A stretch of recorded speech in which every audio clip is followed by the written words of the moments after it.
Mwana ya Congo pe ya Kinshasa yokelanga eloko oyo. Campagne médicale monene ezali kosalema awa na ville ya Kinshasa. Tuna ngai nini? Consultation ezali kosalema ofele pona ba maladie lokola, maladie ya makolo, maladie ya tension, rhumatisme, mukongo pasi, diabète, typhoïde, malaria pe ba maladie ya ndenge na ndenge. Olobi ya solo. Awa fiche ezali ofele consultation pona kokutana na médecin spécialiste ezali pe ya ofele. Awa nyonso yebake ekobeta madada. Ba examen nyonso tout oyo bakosala yo na oyo ya ordinaire na ba examen spécialisé nyonso wana okofuta na yo kaka $30 ya pamba. Alors que sur le biosal ba examen oyo nyonso lokola échographie, radiographie, ECG pe ba maladie mususu okoko matina ba $500 wana sans traitement. Kasi awa ba teli yongo nyonso na $30 ya pamba ya bure ba sali yo ba examen oyo nyonso okutani pena médecin spécialiste a consulter yo gratuitement. Soki pe bakangi yo na maladie moko songolo na nzoto okozwa traitement ofele à part kaka soki esengi kisi nde okosomba. Campagne oyo ezali kobanda bongo le 12 août oyo pe ekosila le 30 août ki makambangu mikolo ezali ya kotanga yaka ko se faire soigner oumeli na maladie otamboli na bopito ya ndenge na ndenge o dépenser bambongo ebele ozwi solution te. Awa avec $30 ya pamba basali yo ba examen nyonso oyo basalaka na se na moi oyo ozwi base ya bure ya ofele okobimisata infante médecin spécialiste ya maladie na yo okokutana na ye ofele fiche ofele. Donc awa nyonso ezali ofele esengeli koyeba ete campagne oyo ezali sponsorisé na Aba TV, Ami, Santé Lab na ONG La Santé c'est la richesse. Tunanga soke kosalema wapi na avenue Poilou numéro 6445 référence Kin marché ya des bonhommes soko komika wana otuni Aba ministry international bakolakisa yo ndeko papa ndeko mama yo oyo zwami na ville ya Kinshasa ezali opportunité ya malamu bapesi yo oya ko se faire soigner. Tuna kaka à partir ya Kin marché ya des bonhommes balakisa yo place église Aba ministry international ezali yaka ozwa so ya ofele na mbongo mukie kaka ya $30 obiki yona libota na yo mobimba ya boye nazanga ten. Ndenge mozolanda biso tuzali prêt awa na centre hospitalier La Santé c'est la richesse. OK, déjà bantu ebele koyebaki biso kaka na nzela machine ya maye mais nalingi kuannonce bino ke tuzana ba service nyonso médical ke tuzali kuzela bino nyonso bisika mozali ozobela maladie ya ndenge na ndenge kozanga te à partir ya le 12 yaka tu soigner yo baminganga bango yo bango nyonso baza prêt. Équipe nyonso tout complet tuzali prêt pour soigner bino kusala parce que tu constater que il y a beaucoup de personnes bazali kukufa ezate ke pauvre baminganga bazate mais ça à cause ya manque ya possibilité ya mbongo na yango biso nyonso tout tumi pesi pona kusalisa bandeko na biso kusalisa ba mama na biso kusalisa ba papa na biso ba mususu tuzana ba ofere de mère de père babot na biso bakufa na ba maladie oyo ezali kutungisa bino bisika mozali ba maladie lokola ba tension ba diabète ba mikongo ba malaria ba typhoïde tous les sortes ya maladies tuzali kuzela bino nyonso tout. Est-ce que vous êtes prêts pour na kuyamba bango? Vous êtes prêts pour yamba bango? Mono ba nayo kabino mo nyozela mo buya bisa bango kasi buya bino nyonso buya ebere baminga ngo nyonso tout bazali qualifié bazali professionnel bakosoigner yo tukusoigner yo okozala guéri. Je vous aime beaucoup, qu'elle te bénisse. Ciao.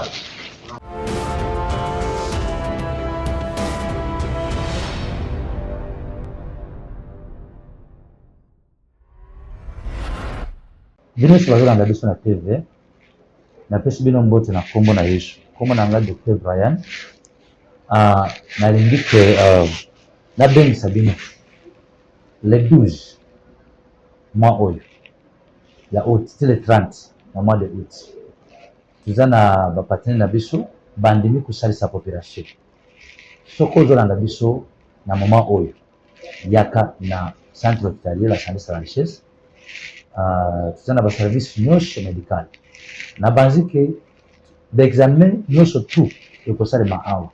Tous les examens oyo esalemaka na bahôpital ya minene oyo esalemaka na poto na yendo nyonso tu esalemaka mpe awa. Na yango nazali kobenga bino botikala na ndako te na bamaladi mpo bamaladi ya koboma bino. Naza na mama na nga awa alobi ayaki awa mwaye tu eza bongo te mama. Olali bien.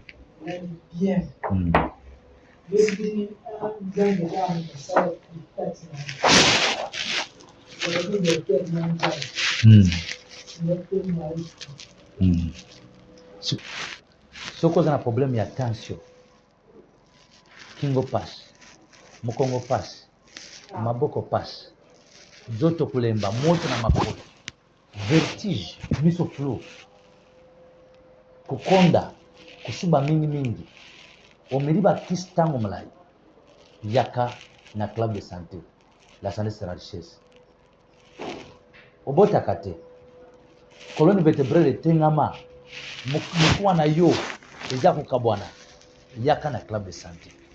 Tukusoigne yo, parce que maladie nyonso tu toza na baposibilité ya kosoigne yango. Toza na machine otiema kona machine ya mai esokoli nzoto na momelongoli maladi wana ekozala pe gratuit à partir ya le 12. Soki oza na problème ya mokongo, toza na service tosalaka tobengaka physiatrie ezalaka na katikati ya médecine physique et réhabilitation. Tukokorize colonne vertébrale na yo, tuzongisi bamikuwa nyonso na place normale, maboko yo esalaka yo pasi maotomba loboko eza te, kingo ebloka mayo baluka boyi eza te, mokongo mayo kile maboyi tout droit eza te, ekozala mokolo moko eza kaka ebloka place wana na se ya makota yango otambolaka ondonya ti fufu yaka tukusoigne yo. Tukusala baexamen nyonso, ezala radio, ezala échographie, ezala ECG. Radio ezalaka mpona kotala mokongo, baarticulation, bagenou. ECG eza mpona cœur. Échographie eza mpona baorgane ya intérieur. Lokola cœur, soki eza kovimba, zo moto oza na tension, makolo ekomi deja kovimba, il faut sala examen ya cœur. Parce que okomona makolo ezovimba, nzoka motima nde eza kovimba, evimbisi makolo. Tango makolo kovimba, nzoka froid nde eza kovimba, eza na problème eza kovimba, nzoka yango nzo vimbisa makolo. Bare na yo, bamusolokaka pasi awa na mpanzi, eza na mesoko fine zoka yango te. Mais soki oza boye zoka pasi vraiment. Rena yo koza eza na babanga deja babenga qualité renale. Yaka kusalisa examen wana na $30 seulement. Examen nyonso wana ezalaka trop cher. Par exemple, examen ya cœur, écho cœur, ezalaka ba $80. Bisika mosusu ezalaka ba $35. ECG ezalaka ba $35, bisika mosusu $80, soit $100. Mais awa tukusala yango na $30 nyonso. Tusali bilan complet. Bilan complet, oyo babengaka bilan, kusala comment ça s'appelle ça? Kusala contrôle, check-up ya nzoto na yo mobimba na laboratoire na biso momoni, toza na baappareil nyonso ya labo. Nyonso tu ya biologie chimie, toza na yango. Toza na baappareil ya parasitologie, toza na baappareil ya ionogramme, toza na analyse ya biochimique, toza na analyse ya bactériologie, toza na baappareil nyonso ezali awa na club de santé. Toza na centre diagnostic santé lab, yango pe etie mutu mpona kosunga bino. Aba télévision yango petie makoki po kosunga bino na ministère aba international yango petie possibilité kosunga bino. Nyonso tout la santé sera richesse ONG yango nde etie makasi ebere mpona kosala ke population ezwa lisongi bantu bazali kokufa ebere à cause ya kuzanga bongo ya kuzaswe.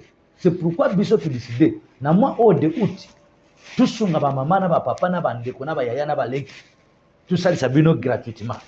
Lokaka ka $30 seulement. Oyo ezalo kwa droit d'entrée mpona kosala ba examen yo na labo, mais makambuso etikali consultation tout ça tukusala yango gratuit. Même ata ozana bo ba pesi yo kende sika mususu, soko ozana ba examen osala na hôpital mususu, yaka na yango pe. Yaka na yango ba examen oyo sala na hôpital mususu, yaka na yango tukutala yango soki tumoni ke moyen ça va tu avancer avec ça tout ça lango année passée ça lango 3 mois passé yaka nango kaka potsa nini tukaka kusala contre expertise OK na yango na sengi bidon boya mama lobi azalaki bien te aza témoin lelo akomi bien ayaki wa lobi moyen mama azalaki okandenge nini paralysé miso ezomona susu miso penze ezomona susu makolo ekangami nyonso ondireka moyen d'expliquer yango eza te po pasi nalaki na pasi ya makasi na pasi ya makasi ozotala moyo ezomona eloko moko te omonaka neti matiti neti nini flou masuba makolo nyonso to ekomi na se kuna moto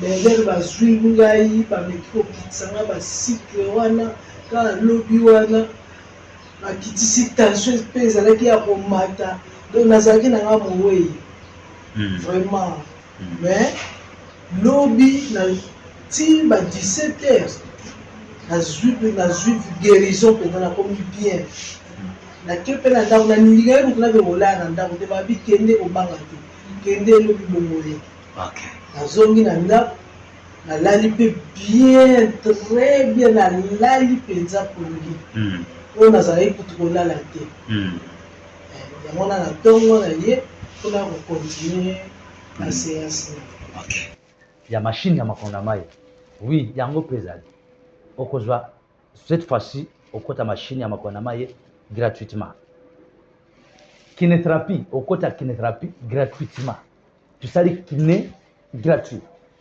réflexologie okosala yango gratuit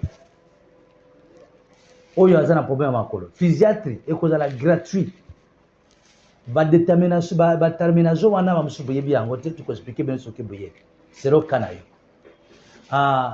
soki eza na swe maladi moko esengeli bapesa yo kisi ok baminganga na biso bakusala mosala ya kopesa yo kisi gratuitement yo eloko kosala zwa kaka $30 mpona kosopa bareactif ya kosala baexamen oyo nyonso ekosalema mpona yo makambo mosusu okoyeba soki okomi awa mais maloba oyo nalobi ate okomi na tere ekochange te c'est la même parole oyo ekozala bana na porte na réception tina na sue na yo tina soki ozonga na ndako okozala guérison okozala guéri nzambe apambola bino nalingi bino mingi.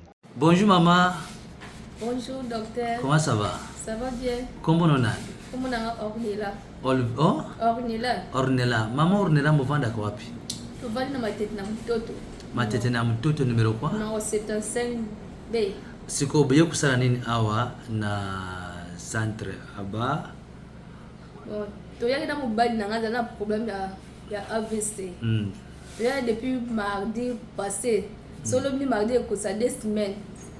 Donc ndeza ça va donc il kolo eloko nini ekomera kimbali nayo makolo donc il kolo ezalaka ndenge nini expliquer elikambe koma ezalaka mardi ba 4h loika mwana ligani makasi papa fininga na mbeto likola mbeto enda sutuki mama kola tali ye papa bango akoli mwana okoli mwana bonde nini akokotelema matena so na tinike ena tinike na tali be munoke tengami oh na osati liboko neti liboko na ngate na likolo mama wana pe na bimi ba 4 wana na kiko benga ba voisin tema wala kisa biso hôpital o batota malamu yango to yaki ba 5h awa mais siko ça va aotamula malamu eza koloba pe azoloba bien muno raison normal miaka banda 5h liboko pe abando tomula te mais akomo tomula ça va siko.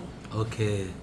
Comment ça va? Oui, ça va bien. Comment on a? Comment on a Clément. Batrace etikali amukia mono kumuzomona bande kwa Zolanda. Papa Clément. Oui. Nini ekomera kiyo? Na ba 3h mwana 5h kezo sumba. Tokezo wa poli banda kokota tokota ka boy. Na sentir liboko no kwa yangake mwana leli. Na ipsi olela ni ta ona olela ni mama bango moni muna kuna ngaya otengama Maman abi muno ketenga mbonde na abi diboko oyo ezalo kwa yanga ite na zo sentir ngolo kwa yanga ite na te mabuna kwe na te mabuna kwe akebinga ba vaccin ndi ba vaccin ba yakina nga penza ta ba ya pena aweza pena o ga pena keno lipambole ya nzambe po ndena yakiawa ndeza eso acheka bwana kweli na cheka bwana kweli eza tali boko kotombola pena bando kotombola teme yango yo na tomboli penza bongo lokolo yango atelemi na kutelema kutungana bosani ye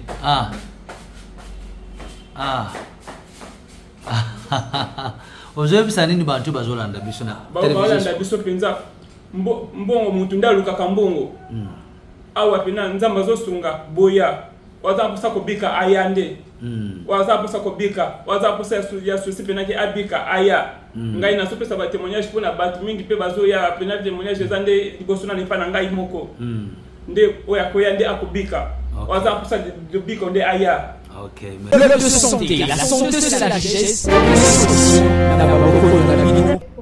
Obama makasi. Mama Beatrice Nyangi Manu. Navanda na Munga Fula, précisément na Masangambila Kati. On a yaki onde nazali komona kana club de santé la télévision, bazali kolobela makambo ya santé. Bon nga nazali kotunisa mingi chez nous nanga o nakende pe na campus na poti ba kinini. Fallait na banda bakini ba bandanga pe bakine. Monamoni changement pe des akité na kati. Vipe mbongo basenga inga kuni bikanaki. Bon na sel bakini musuna ndafu na mona changement des akité. Problème nanga clé zaki arythmie. Nazali koyoka motema nange ezobeta pe na rythme normal te. Nazali pe koyoka flou so na bimi na tongo na kozala toute la journée na omona ka molini. Bon nazali ko soki na oloba na oyoka motema nanga esuki na okoka suki yango wana na banoyebisa bana ntuka efuka nalanda place baozwa traitement oyo na ye na bandi traitement na ye te na bandaka yango soki nabosani te ezalaka le 13 moko ya bafévrier ya janvier bo ere na ye na bandi traitement bapesinga bakisi ya malaria na meli na continue ba bien fona kota na machine na koti na machine vraiment na meli ba mai wana na koti na machine elo na constater na liboso nazo senga merci parce que na moni libungu na ngai zaki ne na zaki komona oka monene na komi na libungu za ya kokoma et puis ne nazali anga mona moni ke na perdre pena plus à 5 kg puis nazo tambola ba nyonso lo konji eza kokonda te za traitement on a landi ngamo on a lingaki na za bongo bon nazo ka susu ba flou wana eza penza te na loba bon nazo continuer na kiné po eza il faut na landa 10 séances ya kiné mais banana bandi kiné lelo eza 3e séance na ngai na yoki mukongo na ngeza supacité kuna bane ko kotelema na ba difficulté fu bana basimba nga donc ezo sa nga mabe bana bakoli ba omona ka pona telemi fu basimba nga nga mona zo telema problème ezati vraiment na moni ke na biki nazo yebisa bato bazolanda basa lokwa ngai ponga pe en tout cas nazai ko accepter te ke eza bongo na mona ke on eza mensonge monga mona ye na moni na vivre na pesi mbongo mbongo na pesi eza muke par rapport ne na ngena ke na hôpital mususu na moni ke na vu lobiko et na okima te na continuer pour na ngeza siko mama zongera adresse na yo na musala osalaka sokoza na musala ngai kombo na ngai mama Beatrice Nyangi Manu nazala na Monga Fula précisément na Masangambila kati na mère Kano naza infirmière naza osala na Bandunduville na hôpital général Bandundu bana na yaki na salati na vandi mais na ye awa na zulobiko bino bato bozotala nga boya bosala pe lokola ngai en tout cas awa lobiko ezali Le de santé, la santé c'est la richesse. Oui, moi c'est Boniface Elouga. Oui. Je suis prophète de l'Éternel et je bénis le nom de l'Éternel de m'avoir accordé l'occasion d'être présent dans cette émission. Déjà, vous savez, pour nous qui sommes dans le ministère, nous sommes tellement absorbés avec le problème des autres. Donc, je suis arrivé au mois de décembre jusqu'en janvier, non-stop. Il fallait être dans les délivrances, les consultations, les suivis, prendre d'autres qui étaient malades, les délivrances, etc. Et je n'ai pas vraiment eu le temps de me reposer, ni avec ma famille, ni pour moi-même. Donc à un moment donné, j'ai commencé à ressentir de la nervosité, et le manque de sommeil, la fatigue, une transpiration intense. Et voilà, et pendant que je présentais ces symptômes-là, donc j'ai commencé, je me suis dit qu'il y avait un problème. Donc voilà, mais je n'avais pas encore la solution. Oui, pour que je me trouve à l'hôpital, à la santé, c'est la richesse. Il y avait une fois, mon épouse était en train de suivre le programme sur la chaîne Abba TV. Et c'est passé comme publicité. Et elle a vu mentionner Dr Prophète Braham, qui expliquait, puisqu'on avait souvent échangé sur les symptômes de mon ressenti, donc il expliquait que son hôpital était capable de ramener dans une santé parfaite, équilibrée, un équilibre au niveau de la santé. Donc je lui ai dit, voilà, il faudrait qu'on s'y rende. En plus, c'est un homme de Dieu. Donc j'ai été vraiment confiant où j'y allais. Et je suis arrivé, voilà, le résultat, il est là. Il est là, le résultat. Maintenant, pour l'instant, tu ne sens pas encore ces symptômes comme auparavant? Non, les symptômes, ils ont disparu. Ouais. Je peux déjà vous dire que j'ai rajeuni. Malheureusement, le jour que j'arrivais, je n'ai pas eu à prendre une photo ou bien une vidéo. Je vous aurais montré la différence. Ouais. Mais je peux vous rassurer que ma transpiration n'est plus intense.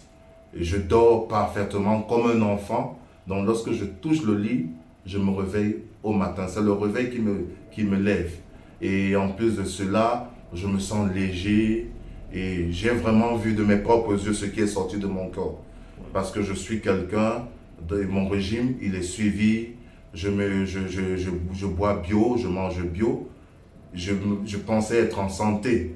Mais lorsque j'ai vu ce qui est sorti de moi et ce que je ressens présentement, même au niveau des montants là, mon teint il n'était pas comme ça, je suis clair mais il était sombre. Mais là maintenant, moi-même je vois. Je n'ai pas besoin qu'on me dise. Lorsque je regarde au niveau du miroir, je vois vraiment qu'il y a eu un grand changement. Vous savez, là où il y a le vrai, les gens ont souvent tendance à douter. Et c'est ce que nous avons appris de notre société. Quand je dis notre société, je veux parler du genre humain avec un H. Mais je veux dire à ceux qui croient encore qu'il y a une médecine simplifiée, une médecine à moindre coût, qu'il y a de l'espoir. Il y a de l'espoir de retrouver son bien-être, il y a de l'espoir de retrouver sa santé, il y a de l'espoir pour harmoniser sa vie de famille. Vous savez, beaucoup de choses ont changé. J'étais tendu, madame était tendue, et il n'y a pas, la spiritualité est essentielle pour nous en tant que serviteurs, mais tout ne se règle pas seulement avec la spiritualité. Nous avons besoin également de la santé, de la médecine. C'est Dieu qui a inspiré l'homme, et je bénis le nom de l'Éternel pour le docteur Braham, qui a su faire les deux choses. Ça veut dire soigner des gens médicalement avec la médecine professionnelle, c'est-à-dire celle qui est reconnue à grande échelle, médecine générale, et maintenant, et la médecine spirituelle. Donc les deux font un travail énorme. J'ai vu beaucoup de personnes âgées, des personnes démunies venir et se faire traiter à moins de coût et rentrer avec le sourire. Et nous avons pour mission d'apporter le sourire. Et j'invite tous ceux qui ont des problèmes, que vous soyez à Kinshasa ou au-delà, venez voir le docteur Brian. Et avec Jésus-Christ, qui a toujours été son soutien, vous ne rentrez pas dessus. Moi, je suis content. Je viens témoigner parce que l'Éternel nous a dit de témoigner lorsque c'est vrai, lorsque c'est bon. Le de santé, la santé c'est la richesse. Bonjour maman. Bonjour papa. Comment ça va? Ça va bien papa. Comment on a maman? Comment on a maman Magimba va? Ovanda kwa wapi? Apena bandari. Mama usala famsala ni? Na tika masanga. Utaka masangu. Masanga. Masanga. Okay. Na restaurant. Okay. Tu oye awa na club de santé oyaki na date ya mukolo ya. Zalaka mukolo ya. Ayo usapele mukolo yake awa. le 12 mois de février. Nini amemaki yo awa? Bon, eloko ememaki ngai awa petit frère na ngai alandaki na écran amonaki mosala oyo ezosalama awa pema liso ezalaki mpenza na information makasi baopera nga liso ezalaki na information makasi mpenza na lomona su te ezobimisa mai makasi nazokosipote meme lipa lumière na libele banda bimisa makila nde petit frère makila nde petit frère amemaki nga awa api na ngai aka na tokende na place mona balakisaka na TV ya na bandi kotia makolo na mai baséance ya mai katela nga 17 séance na 17e séance na ngai elobi c'était hier et puis lelo na ye contrôle en tout cas vraiment na sepeli makasi siko ozoka ndenge nini nazoka très bien po awa na rapport na examen ezalaki kozalaki na mokongo pasi ezali susu te mokongo pasi eza su te mise banobimisa mai ezali susu eza te mabele banobimisa makila eza te ezali susu te eloko mosusu nini ezali koderange yo eloko banda koderange nga nazalaki na mwa kiste moko na neti mbuma moko neti ya pomme na liboka mais fait de mesure na moni vera bakasi ekiti eza su te ok ça va ozalisa nini bantu oyo bazali na maladi bazolanda na TV? En tout cas, bateau bazolanda na TV eza blague te. Pour nga pe liboso premier jour nazaki na mwa badoute na bikara kotiaka makolo na mai nde kosisa maladi nazalaki mpe na tembe mais totya tembe te. En tout cas soki moyen ezali possibilité ezali boya ebele boya mpe bovivre baréalité oyo ezoleka awa kati na club de santé. En tout cas vraiment na nzambe azosala na baminganga oyo nzambe apesi mayele en tout cas bazosala kotia tembe te. Mwana ya Congo mpe ya Kinshasa yokelanga eloko oyo campagne médicale monene ezali kosalema awa na ville ya Kinshasa.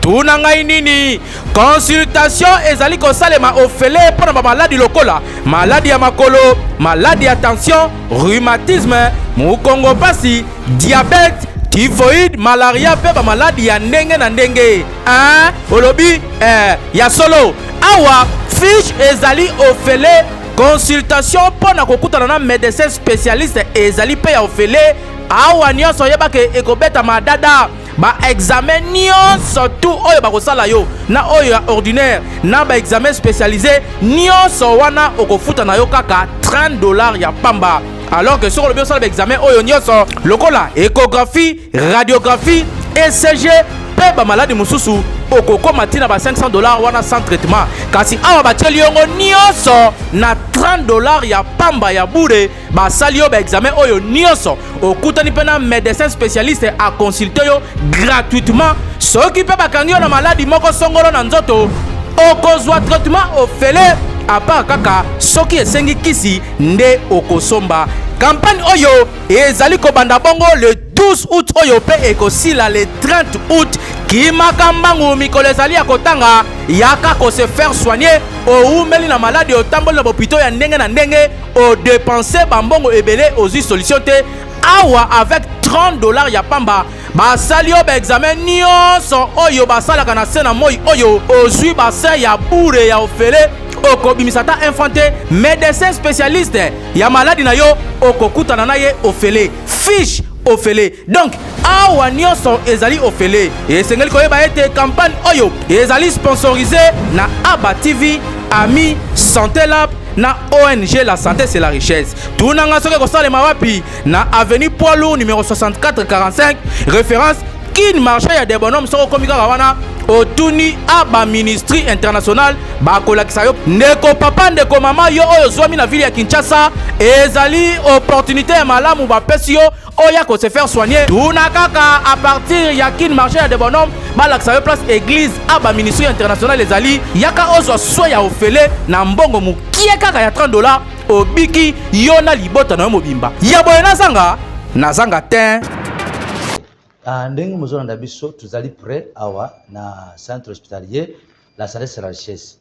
OK, déjà bantu ebele koyebaki biso kaka na nzela machine ya maye mais nalingi koannonce bino ke tozali na baservice nyonso médical ke tozali kozela bino nyonso bisika mozali ozobela maladi ya ndenge na ndenge kozanga te à partir ya le 12 yaka to soigner yo baminganga bango oyo bango nyonso baza prêt équipe nyonso tout complet tozali prêt mpona kosoigne bino kosala parce que tu constate que il y a beaucoup de personnes bazali kokufa eza te ke po baminganga baza te mais eza à cause ya manka ya possibilité ya mbongo na yango biso nyonso tu tumipesi mpona kosalisa bandeko na biso kosalisa bamama na biso kosalisa bapapa na biso biso bamosusu toza baorfere de mare de père baboti na biso bakufa na bamaladi oyo ezali kotungisa bino bisika mozali na bamaladi lokola batension badiabeti bamikongo bamararia batifoidi